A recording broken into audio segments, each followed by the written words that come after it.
Hey guys, and welcome back to Gregtech New Horizons, and it feels amazing to be saying that again after so long. Oh, I'm so glad I rebooted this series. I still can't believe there's such a positive response to this series as well. You guys seem to be enjoying it, and I'm having a blast being back in this world.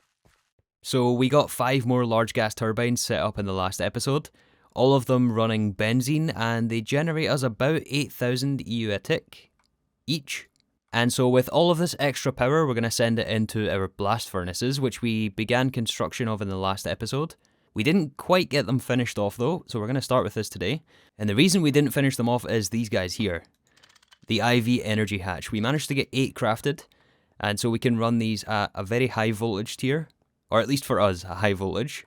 There are many different types of energy hatches. I mean, it goes all the way up to UHV. No, wait a second. It goes all the way up to max, which is 2 billion RF. No, EU. I'm getting all mixed up here. Look at the numbers. Look how many zeros are on the end of that. That's a lot of power. That's a lot of power. So we still have a long ways to go. But for us, IV is a big achievement. The IV energy hatch. And yeah, it should make these, for the recipes that we'll be running anyway, super, super fast. So yeah, I'm excited to get these blast furnaces up and running. We want to get them automated as well with Applied Energistics. Speaking of Applied Energistics though, I was just doing some building here earlier on. I think I'm going to talk about this later on though. Basically, I just wanted to move the ME controller, which is not built yet. It's still in our overworld dimension, and it was going to be placed in this chunk. I think I'm going to move it over just to give us a bit of extra space here in this dimension. I don't want things to be too crowded. I mean, we have infinite space here, right? So why not make use of it? Whenever you're building bases, it's always important to remember to try not to build yourself into a corner. And by that, I mean keep every side accessible and expandable. So for me, at least, it's actually not been such a long time since the last episode. So I still have all the crafting to do, like the rest of the blast furnace coils. We're going to have to get a few more hatches, AE components. However, before we do that, we did have a little incident. Well, actually, we had 2 incidents, and I want to make sure that doesn't happen again. So, a couple of you guys actually commented on the fact that we can, by this point in the game, craft the jetpack, and it's a bit more attainable than I remember it being. Honestly, it didn't look too bad when I double-checked the recipes yesterday. So I spent a bit of time running around the base here like a headless chicken, just looking for some LV machines that we haven't used in years. Yeah. There's some very obscure recipes to craft the jetpack. Some of them I managed to get into Applied Energistics, but not all of them, because I know that we need to craft another one of these base jetpacks later on for some higher tier armor. So we got our quest for the regular jetpack, and then with a bit more crafting we could upgrade it into the advanced electric jetpack, which is where we're at right now. So right now our current armor situation is we have the nano suit. Except for the boots, we have Boots of the Traveller from Thaumcraft, which is, I believe, what's given us all of the speed and the jump boost. But the nano suit is basically for protection. It gives us hazmat protection if you're wearing the full suit. I think we do have the boots crafted though, right? It's somewhere in our bags. We should have the boots yeah, the nano suit Boots of the Traveller. These things are way too fast. This is like an upgraded version. And yeah, these things are just too fast to actually use. It's a bit, oh wow, I forgot how fast or how high you can jump with these on. Yeah, so I normally just wear the regular Boots of the Traveller, although I see in the patch notes that they added more Boots of the Traveller. Am I correct in saying that? I'm not sure. Anyways, what I'm trying to say here is, rather than swap out our electric jetpack with the body armor, we can in fact combine these two, and we should have all the materials here ready to go. Oh, what are we missing? We're missing some platinum cable, and I remember we got some of this, or platinum wire. I remember we got some of the cable from the loot bag last episode. I wonder if we can unpackage this. We need an unpackager. Oh, we're back here again. Do we have an unpackager by any chance? Anyone know what the unpackager looks like? Distillery, fluid canner, forming press, cannon machine, unpackager. Aha. And this should turn the cable back into wire. In Gregtech, for those of you who don't know, cable is like the safe version of a wire. Sometimes it has less EU loss per block, and you don't get electrocuted if you touch it. So generally you want to use the cable rather than the wire, but the wire is often used in crafting recipes like what we're about to do right here. Oh, I think it's 12x. Yeah, this is 16x, so we have to downcraft. Should be a 4x cable and an 8x cable, gives us a 12x. Makes a lot of sense. And there we go, after a bit of crafting, we've got our advanced nano chest plate. And also it seems a request. There was a few here in the without dying chapter, which had to make sure we held, like this iron armor. Apparently we had never held a full suit of iron armor. The composite vest, and then this is our nano chest plate here. I think we're going to take the electric motor here because we're a bit low on graphene and black steel. I don't know if that was the right choice. Alright, let's try this out. How does this work? Is it full creative flight? We do also have the Mantle of the Raven, which is a witching gadgets item. It's this thing here. And this thing increases our flight speed. And also gives us this hover mode. Or I guess it's like a glide. So the Mantle of the Raven can also help as well. But how do we activate the jetpack? There must be like some kind of mode select key in IC2. Is it mode switch? Normally with the mode switch you have to hold the alt key as well. So capital plus Z. I've rebound it for night vision as well, so... Yeah, night vision enabled. Is it spacebar?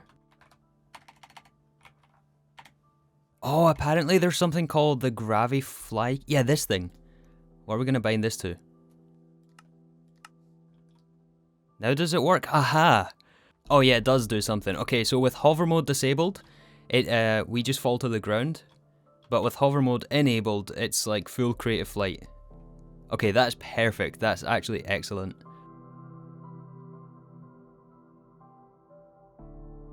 So it's a few days later, I went ahead and crafted all the components that we need.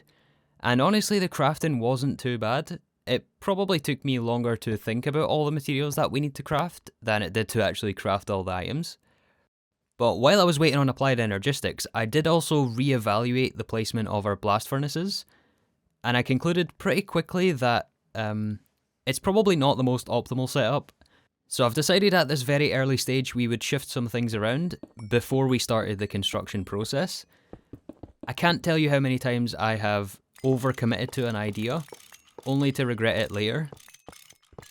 So I really wanted to try to avoid it here for these blast furnace setups. And to be honest, this is a bit of a daunting moment because this is like the first time we're placing any machines in the void. So this kind of sets a precedent for how the rest are going to be placed. By the way, I'm just going to start building these things. So yeah, if you'll remember before, we used to have them lined up and we had them wall shared. But in addition to having a single row wall shared, you can also have them back to back. We do have a spare blast furnace here, but I'm going to save this for the end because we don't have enough coils. Even though a 2x2 setup like this does save some extra coils compared to the way we had it, because we're essentially sharing two walls of the blast furnace and not just a single wall. Even though that's the case, I don't think we're going to have enough HSS. I believe it's 42 coils for the 2x2 setup here. So we're going to be short like 30 something odd coils for this next square. Unless maybe we have some spare HSS. I might not have used it all actually. But I was having a look at our osmium supply as well. And our osmium is completely out. Yeah, we have 1 ingot left and... Oh, 112 wire left. Yeah, I was checking our osmium supply and osmium is not looking too hot right now. And this is one of the materials that we need to craft HSS. I think it's osmium iridium plus HSSG in a mixer. And I don't know how many of you guys will remember during the base tour a couple episodes back, I mentioned that our platinum line is broken. And the platinum line is where we get osmium from. And I still haven't gotten to the bottom of that. I still don't know why it's broken. I mean, either we're missing an input item or the machine setups are just broken. So I'm going to have to investigate that still. So yeah, we've got maintenance hatches, we've got the controller. We have fluid input, which is going to be shared. Actually, let's stick down the energy hatches first, which is going to go behind the controller. So IV energy hatches, of course. I don't know, to be honest with you, how our power is going to handle all these IV energy hatches running blast furnace recipes, but we're going to find out here. It might be that I'm going to be crafting up some turbines in the next couple of days. But yeah, we need item input and output. So we have stocking, or no, just regular ME output bus. And this is going to be shared between this controller and this controller. And then another output bus on the other side. And then inputs we'll put behind the maintenance hatches. The input placement might change here as well. It kind of depends on the circuit numbers, which is one of the reasons why I gave an input bus to each blast furnace. We could technically share it if we put them like right here. But if we take a random ingredient like, I don't know, tungsten steel. Tungsten steel through the blast furnace is cooked on circuit 11. And just a refresher for the circuit numbers. Circuits are used in a lot of machines and they change the recipe depending on which program circuit number that you use. Even if you have the same input ingredients, it can change the output. So it's important that we're able to give the right circuit number, which is, again, one of the reasons why I want separated input buses for each blast furnace, even though they can share. So yeah, are we missing anything here? We have energy, we have the controller, maintenance, input and output. I think the rest are just going to be heat proofs.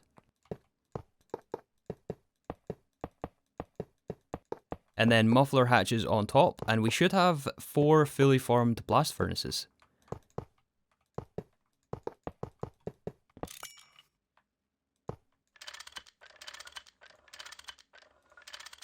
Alright, cool. So they do have maintenance issues, we'll have to fix that.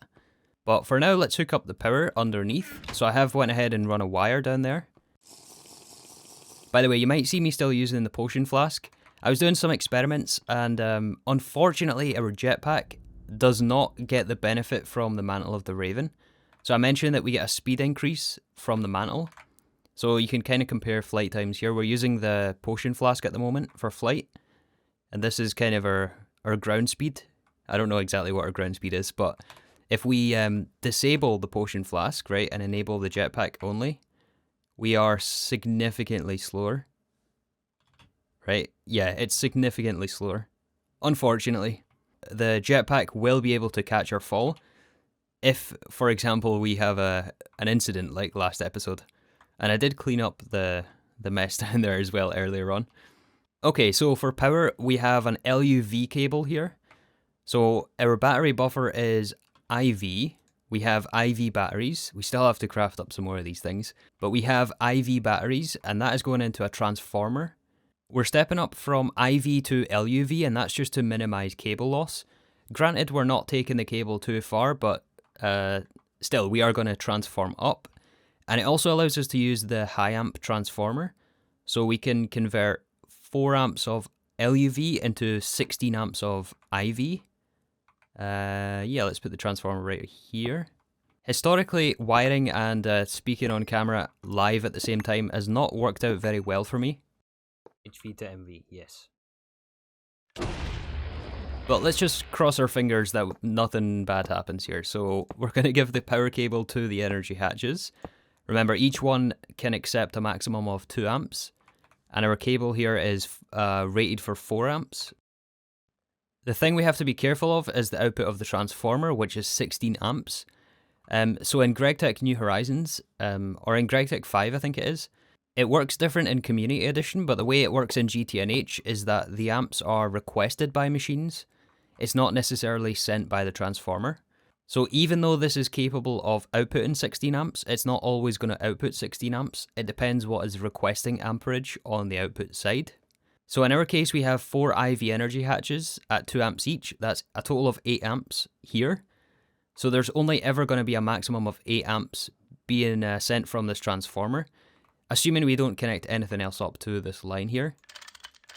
Which is also the reason, by the way, we can use the 1X cable connected to the 4X cable here, because this is going to handle 8 amps, but this cable here is only ever going to see 2 amps, because there's only ever 2 amps requested from this specific energy hatch. Okay, and also just for consistency, we will paint the cable. For us, it's going to be white, just because that's what we've decided, so we are going to remain consistent here. So we've got our IV connections. We should be good to go here for power, right? Okay, so the next thing we have to look at is the inputs and the outputs. So obviously our devices under here are ME devices, Applied Energistics devices. They are not just the regular input and output buses. These have an internal inventory, whereas these things have like a digital inventory, I want to say. I mentioned last episode, but they essentially cache the items, at least the output bus does. It caches the output items in its NBT data, and it's not something that you can access without connecting a data cable to it, an Applied Energistics cable. So I've decided we're going to do something a bit different here, and we're going to run AE like above ground instead of underneath, and maybe we can build some like energy, or I guess it would be data pylons to hold the cables up. Ideally we switch them all out with smart cable, but that is a bit expensive for us at the moment, and we could also consider the wireless connectors, which is what we have right here. And these things basically just send a channel from any 2 points, which you connect together. The only thing about these things is, can we use the wrench for this? Aha.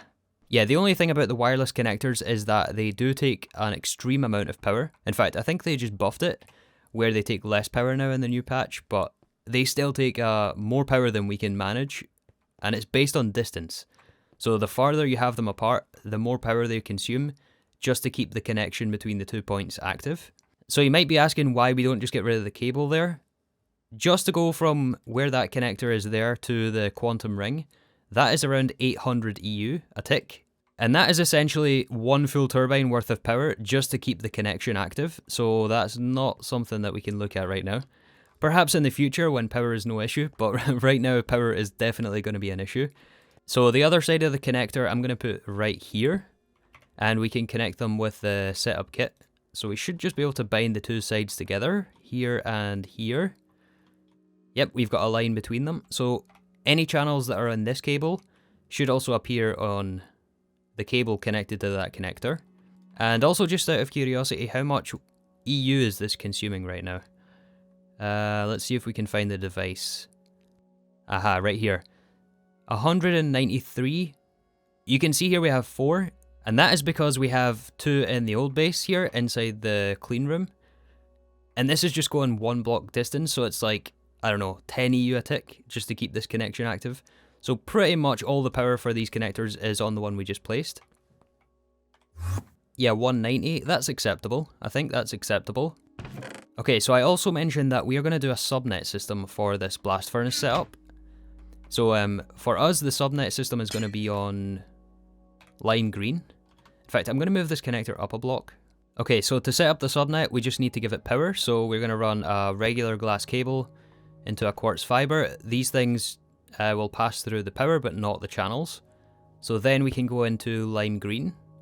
And you don't necessarily have to cover the cable, but just so we can be clear on which is the subnet and which is the mainnet, we are going to cover the cables here. So then we're going to put that into a data drive. Hello, Thumbcraft. Into a data drive, and we'll drop down a terminal here as well. And I think we have a 64K ME storage cell here, which will store all the items. This is of course expandable. We can add more data drives and things like that. So now what we have to do is get some more smart cable for a start. Or should we do just covered cable? Covered cable doesn't show you the channels in use, but it's a bit cheaper. Let's remind ourselves the recipe here. So covered cable is just rubber and glass cable. And the smart cable is, I think it takes circuits, right? Yeah, it takes an MV circuit for 4. For 4? Are you kidding me? Plus conductive iron? Did they change this again? Or I'm not sure. So essentially my goal here with the subnet system is, oh yeah, look at this. My goal with the subnet system is to be able to have a separated network to be able to drop any dusts we want to go through the blast furnace, as well as to be able to supply recipe patterns. So like for example, we could do something like this where we have tungsten steel dust. I know it goes through the freezer, but we'd cut that out of the recipe pattern. So we could just do dust to ingot like this and do like 64 at a time, and then be able to request that in our AE system. And I also want the functionality to be able to do, oh yeah, covered cable. I also want the functionality to be able to do passive ingots as well, if needs be. Another explosion. Some of you guys who have seen Nomi Factory might be asking why we don't do passive recipes for everything, and like 1 blast furnace per recipe, and all the madness that comes with. And as much as I would love to be able to do that, this is just not the pack for that, because it's way too expensive to craft all the stuff, and power is also an issue. And also supplying the input items is an issue. We don't have deep mob learning. Oops. I'm just going to switch this out with dense cable here. just to give us more channels. Yeah, in this dense cable, we're going to run all the way down to the blast furnaces, and this should be able to supply channels on the subnet to all of the blast furnace setups, which we'll eventually add here. Some of them might be Vulcanist setups, but we'll still need channels for those. One of the rules in Applied Energistics is whenever you have more than 8 channels on a network. I thought we were going to get a trophy there. I just saw it in NEI, but no trophy apparently. One of the rules for Applied Energistics is whenever you have more than 8 channels, you do need a ME controller on the network, so we do have to add a controller at least here, probably. And this gives us access to all 32 channels on each face. It might even be necessary to add some energy cells, we'll see. Okay, so that's everything plugged in. We should be good to go here. Oh, you know what I just forgot? We completely forgot to add the fluid inputs for these things. We? Who's we? There is no we. And there's going to be wires in the way. Should I cut this out? Am I going to... No, we're keeping it in. We're keeping this. How are we going to fix this? Because now... So my original thinking was we had the fluids connected to our main system and the items connected to the subnet, but the cables under here are not really going to allow that. And at least in GTNH, you cannot have any inputs or outputs on the top of a blast furnace. So that kind of rules that out. So how are we going to do this? Unless we send fluids through the subnet as well. Because ideally we want to have the fluids constantly supplied to the blast furnace. Unless we just switch out some of the wiring down here. Maybe we can make it work. And have different color cables through the middle. So right behind the energy hatches is where we want the fluid hatches. These are quadruple fluid input hatches, so they can handle 4 different types of fluid. Almost just fell into the void. Did you see that? Our jetpack caught us. Oh, that's so good.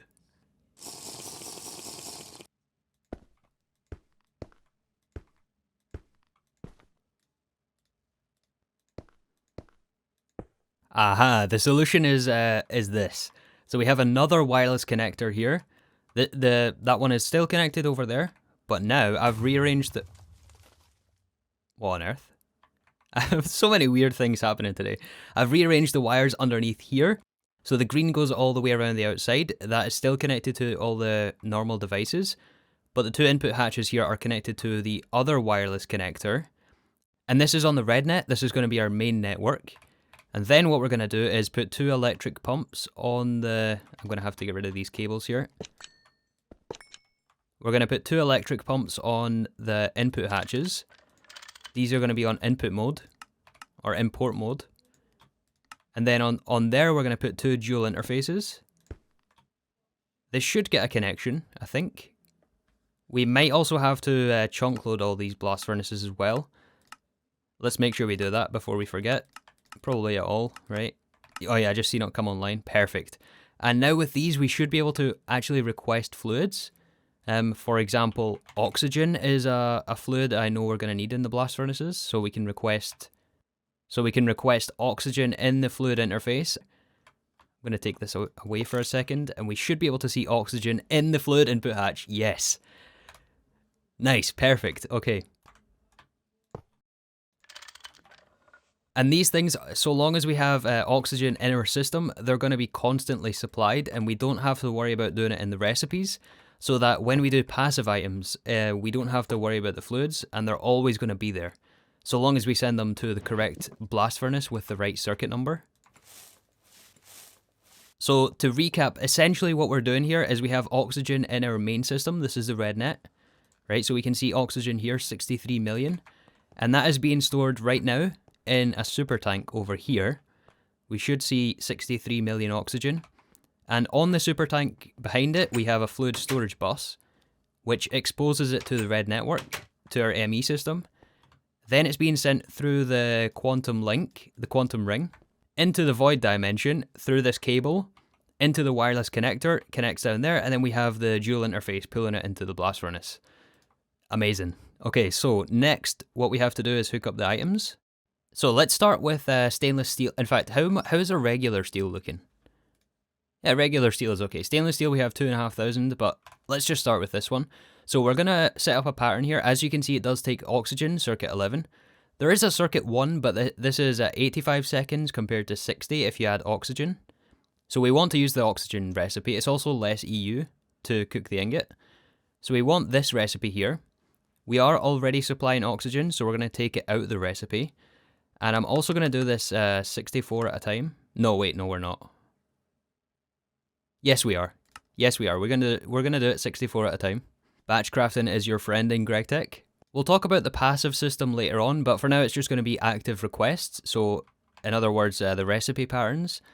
So what we're going to do here is have two different interfaces.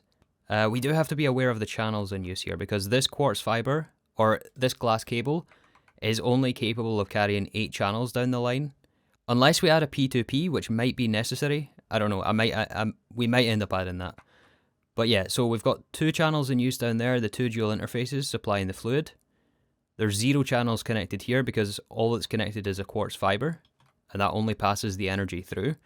So we have still 6 channels to work with. So what we're going to do is place a red cable, since this belongs to mainnet. It's before the quartz fiber there.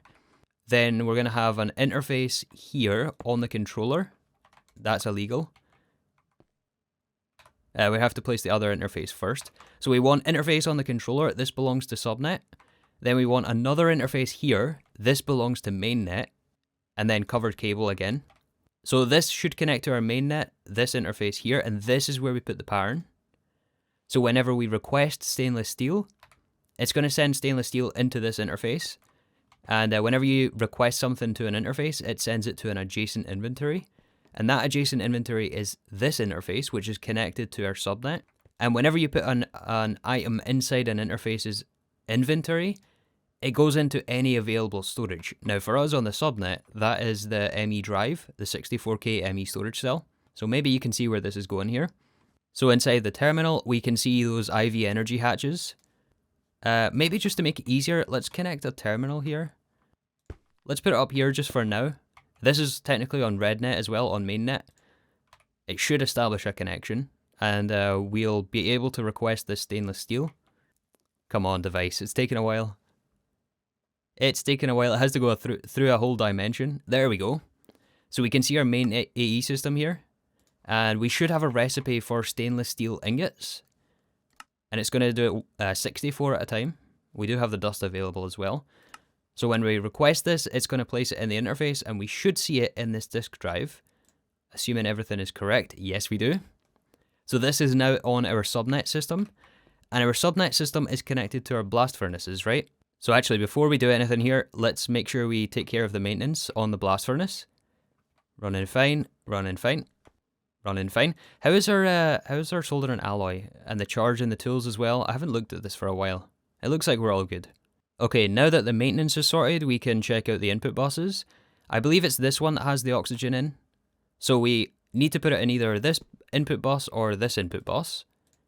Let's just do the front blast furnace here. We'll do this on circuit 11. Which is what stainless steel is, and most other oxygen recipes. And then we want to request stainless steel dust in the stocking input bus, and this is going to pull from any available storage on the network and try to stock it in the input bus. Right, so because this is on green net, we can see 64 stainless steel dust. And if we enable the blast furnace, we void an ingot. We void a dust. That's okay because we didn't hook up the power situation under here. So let's be sensible this time and we'll do a backup. I don't think I trust myself. I've got backups every half hour, but you know.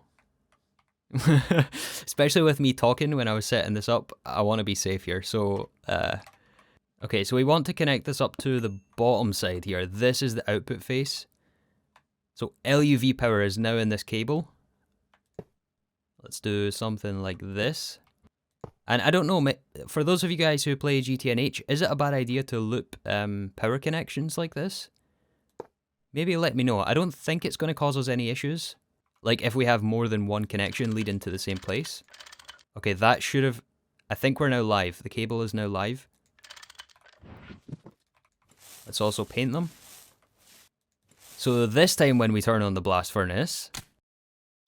Aha, 3 seconds, no, 3.75 seconds for an ingot of stainless steel. And so when it's finished, it's going to put it in the output bus, and this is of course our ME output bus. And because this is also connected to green network, right here, the output bus, it's also going to place it in any available storage, which of course is the disk drive, which is why I said we might have to expand it. But yeah, as you can see here, we have our stainless steel ingots, and that isn't going to complete the craft, is it? Now this is another thing I didn't think about here. So either we have to live with a craft being active on our crafting CPUs on the main net, or somehow we return it back to the interface it came from. Oh my goodness, I'm so silly. I'm so silly. The solution is so obvious. Did you guys spot it as well? You guys maybe were screaming at the monitor right there. The solution is just that, I mean, all we have to do is connect the output buses to mainnet instead of the subnet. Right? Like, all we need to do is have the output back into the main network so that whenever we request the items, it's going to expect that 64 stainless steel. But if we just send it straight into our main Applied Energistics system with the use of the red cable, that should fix all of our issues here. It's another 2 channels, so we have to be aware of that once they come online. And I had to reroute the green cable underneath, but it still doesn't look too bad. I can't believe it took me that long to realise. So we probably don't actually need to expand the storage here at all. This effectively only acts as an input buffer. So let's try this once more. Stainless steel. Another stack, please. Oh, it's going to have to mix up some more. Aha, blast furnace is running. Is it clearing the crafting status? Excellent. This is going to go down until it reaches 0, and we'll free up the crafting CPUs again. Alright, so at this point we're most of the way there. We still have a bit to go though. We still have the vacuum freezers to move over. This thing is still running and apparently also has screws loose. Where's the maintenance hatches on these things? Ah, here it is. Yeah, there's still these blast furnaces to move over as well. I'm going to do that this episode. Probably not on camera though, I'm going to do it on my own, because it's going to be more of pretty much the same thing. Oh, nice. Nice. Oh, nice. Nice. That's exactly what I want to see. I've been very diligent in filling up the blast furnaces.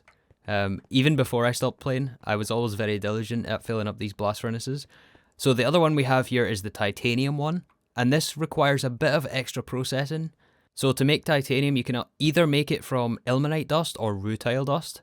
The ilmenite has to go through an electrolyzer, a chemical reactor, and there's some recycling that has to be done. But whenever we move this blast furnace over, I'm not going to do the recycling next to the blast furnaces. It's going to be in a separated chemistry area in the base, and we'll just use AE to move the rutile, or basically the blast furnace inputs into the blast furnace.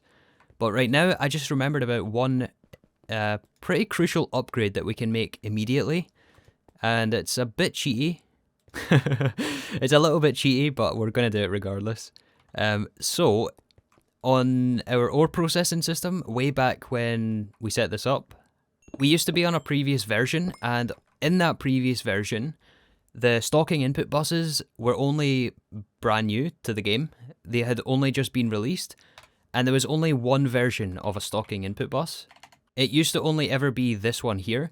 However, when we update the pack, the stocking input buses automatically convert to an advanced stocking input bus, and the advanced one we cannot craft yet. They're relatively cheap, but it does require the assembly line, and we do not have an assembly line. Wait, that was a funny looking assembly line, only 2 slices. Anyways, we can't quite craft this thing, but this also unlocks some extra functionality for the extra cost, to where you can automatically pull every single item. You don't necessarily have to have it filtered, although you can filter it, but you can pull every item from the ME system it's connected to. And because now we have a situation where only the inputs for the blast furnace are ever going to enter the green net, right? It's only ever going to be blast furnaceable items, which are inside here, which are also connected to the stocking input buses.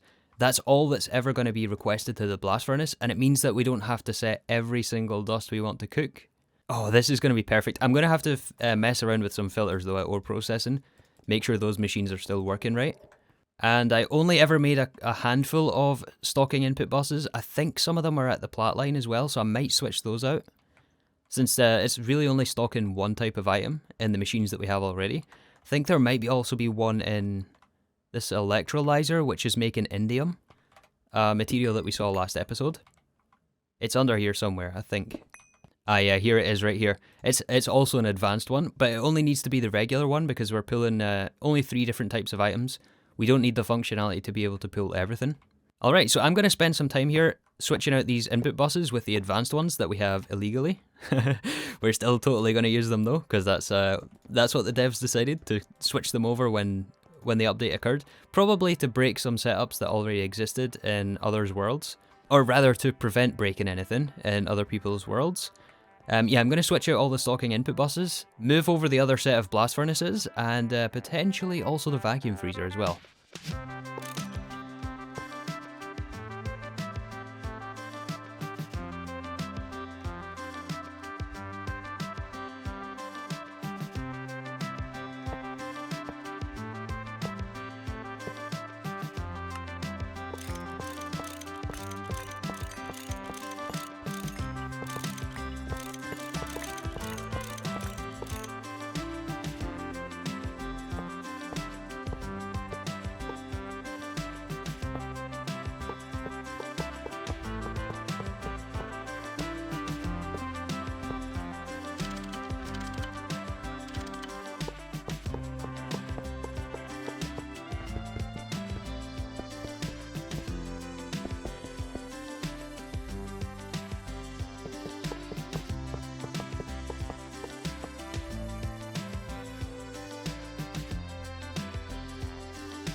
Well, that was a very fast couple of hours putting all this together, and pun fully intended, I had a blast. It was so much fun putting this together.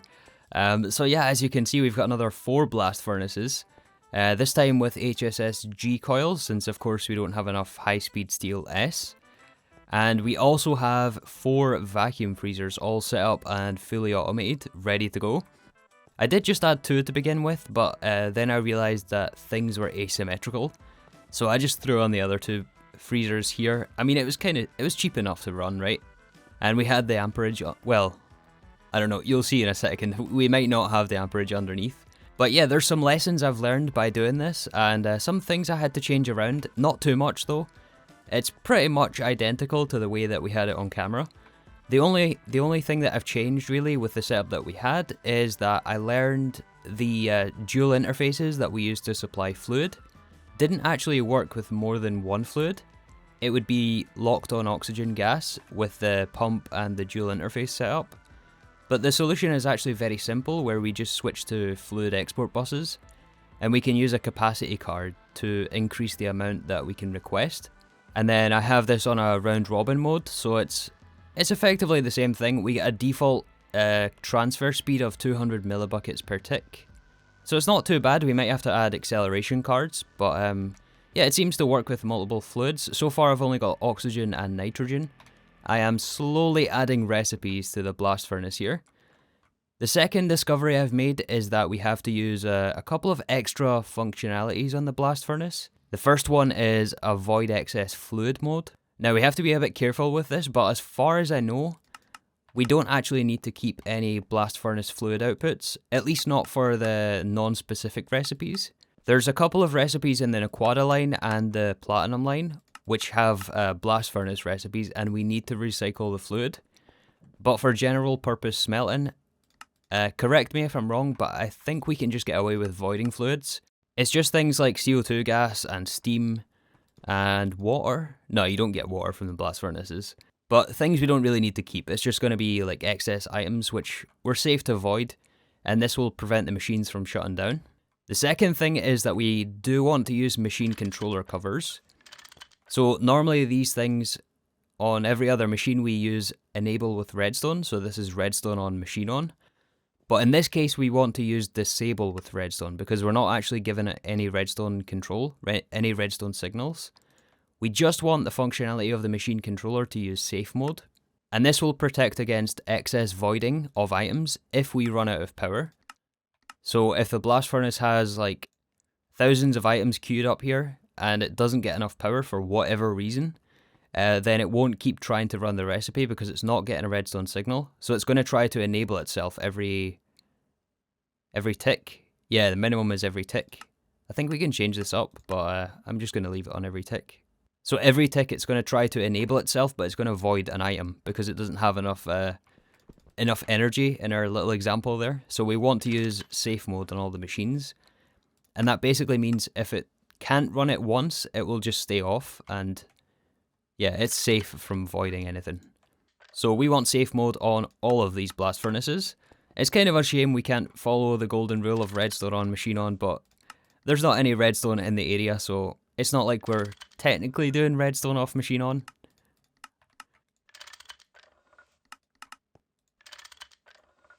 Yeah, so the other thing is that we have 2 of the vacuum freezers here running at EV, 2 of them at IV, since there are some specific IV recipes which we'll have to use or make use of coming up here.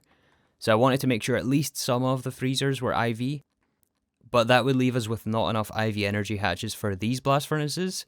So all of these are also at EV. And then the original 4 that we built are also at IV. So double checking the power here, I think we've got enough amperage to support this. The high amp transformer can give us 16 amps. Every energy hatch is 2 amps, so that's 2, 4, 6, 8 amps on the first set of blast furnaces. The second one is running at EV, so that's another 8 amps of EV, which is 2 amps of IV. So we're on 8, 9, 10 amps of IV, 11, 12, 13, 14, 15 amps, since this is a 1 to 4 conversion. Every step up in tier is an extra 4 amps. 4 amps of EV power is 1 amp of IV power. And that pretty much stays true throughout every single voltage tier. So yeah, we're using 15 amps of a maximum 16. Although I did realize that we're not actually giving this thing 16 amps because the way that the battery buffer works is that it can only output amperage based on the number of batteries. So every battery here is capable of 1 amp output. So effectively we would have to craft up some more batteries to make this happen. So all the more reason to add safe mode up there, and all the more reason to upgrade power storage. Honestly, I don't think we're ever going to log in without a plan ever again, because there's just way too many things to do. And if you guys want to throw your 2 cents in the comments on ways we should prioritize from now on, then I'm all ears. I did have a little checklist here of things we had to cover. The fluid voiding we covered, the inputs and circuit numbers. So circuit numbers, I'm still not deciding on how we want to handle. Oh, actually, is this a space for another circuit? Is that a space for a program circuit? Hold on. Can we have more than one circuit in the input of that thing? I think we can, right? Or at least I hope we can. I hope that's what that slot's for. Oh, we can. Perfect. Oh, that's awesome. That means we can do like circuit 11 in like most of these blast furnaces, and then like circuit 2. I've got this one right here on circuit 3, and this is for monocrystalline silicon boules. Or I guess the phosphorus doped monocrystalline silicon boule. And this is used in wafers, which is used in like RAM wafers and so on, used in circuits. But yeah, I think for the time being, we're just going to set all these to 11. And we're going to request oxygen in all of the fluid inputs, since that's the most universally used fluid in the blast furnace. And that means we can run 4 in parallel, assuming the power is good. We might... I think more and more I'm leaning towards having to upgrade this power situation again. Mainly power storage, so we might look at the multi-block battery next episode. So those of you guys who have seen the end of the last episode will remember that I mentioned about the storage problem that we have here at Ore Processing. I have taken steps already to try to address the problem. I'm not finished this process yet though, I'm still at the very beginning of the process, and I'm still trying to iron out some of the details and decide on exactly which strategy we want to go for. But I think it's going to involve the ME block container cell, and we'll have to do some nifty filtering and stuff like that. But similar to the blast furnace setup, I don't really want to rush through that. I think that's maybe something you guys want to see on camera. I don't know. I'm having a tough time right now deciding what exactly I want to show and what not.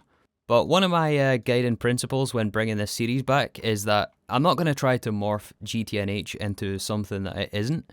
I mean, either you guys are going to like GTNH or you're going to... It's not for you, right? You're going to know pretty quickly. And I don't really want to cut out the juiciness that comes along with GTNH. I'll definitely cut out some of the tedium. I'm not going to make you guys sit through everything, otherwise you might as well just play the pack on your own. I want to try to keep it interesting, but I also want to try to share the problem solving. And one of the extra problems that we have that comes along with storage is trying to digitize everything. So I mentioned I want to go fully digital and move away from drawer storage. And this, I can tell, is going to take me hours. So it might be a project for next episode. I don't know. Alternatively, we might do the controller rewire. I did have to move the quantum ring during that montage just to accommodate for some wiring. And I added a P2P channel next to the wireless connectors in the void. So this might be on the cards next episode, or it might be power. So I think final thing to mention before we wrap this up is I did keep the titanium blast furnace here, since we don't have a place for the chemistry set up yet, and I think we're going to be moving over to multi-blocks. I don't really want to rush to place these down and then have to move it later. I'm pretty happy with the way the blast furnaces came out in the void though. I'm quite glad I changed that, and yeah, I don't want to have to move this 3 times rather than just twice. And similarly, I need your guys' advice on what we should do about this hole right here. Because in a perfect world, this is going to happen more and more, not just in this part of the base, but also in the valley, when we start to move things over to the void. In a perfect world, we'd be able to keep all the machines in place, just to preserve the history of the world. Although I suppose this is also part of the history of the world, in moving all the machines over in our journey to the Tier 7 rocket. So yeah, I guess, I don't know if we should just leave it like this. I suppose we can recycle all of the conduits down here. We can definitely take all of these things back, right? And like the super tanks, and I think I emptied all the chests already. Yeah, I did. But one of the things I realised, up there used to be an ender tank, and that was supplying benzene to all of the single block turbines to power the blast furnaces. And you guys rightly pointed out that we can use the ender tank for drilling fluid for the multi-block miner, which is exactly what we're going to do with this pair. This one was spare, it was sitting in the ME system, and this one here used to be for the benzene, for the EBFs down there. So yeah, we can definitely reduce the tedium of setting up the multi-block miner. Although I don't think we make drilling fluid anywhere. Yeah, I'm going to have to set that up somewhere. I suppose another option is to use the dimensional transceivers, which you guys also mentioned we can use. I didn't even think about that, to be honest. Okay, everyone, I think we made it to the end of the episode. There was a lot of information in this one. I hope all of it was accurate enough. I hope I mentioned everything important as well. But I'm sure you guys will let me know if I made a mistake, which is quite likely. Yeah, so in episode 49, I mentioned about this Void World portal, and you guys all overwhelmingly said that it is safe to move. So I just done a backup. We are going to break this. I'm a little nervous, to be honest with you. I really don't want anything broken here. But apparently we can break it safely. And it should link to the other portal in the overworld. Essentially, we just want to move it down from the crop area down there to here. In fact, I think I'm going to take the travel anchor away. And we'll put the travel anchor maybe off to the side, maybe in one of the towers. I don't know. But it's more convenient if the portal is right in the middle. Successfully relinked to Dimension 0. That's, I think, what we want. Let's see if it takes us back to the same place. Oh yes, perfect. Nice. Yeah, and going back, we haven't lost our dimension, have we? No, we haven't. That's awesome. Nice, I'm happy about that. Alright, well, another episode here in Gregtech New Horizons comes to a close. I'm going to be working in between the episodes on, well, first of all, trying to plan out what's on the cards for next time. Also encoding a lot more patterns here for the EBFs. I realised that I didn't talk about the passive system, but we'll cover that at some point in time. I do have some plans for that. Anyways, for now, thank you guys so much for watching. Have an excellent day, and I'll see you all in the next episode. I nearly fell in that hole there. I should really cover that up.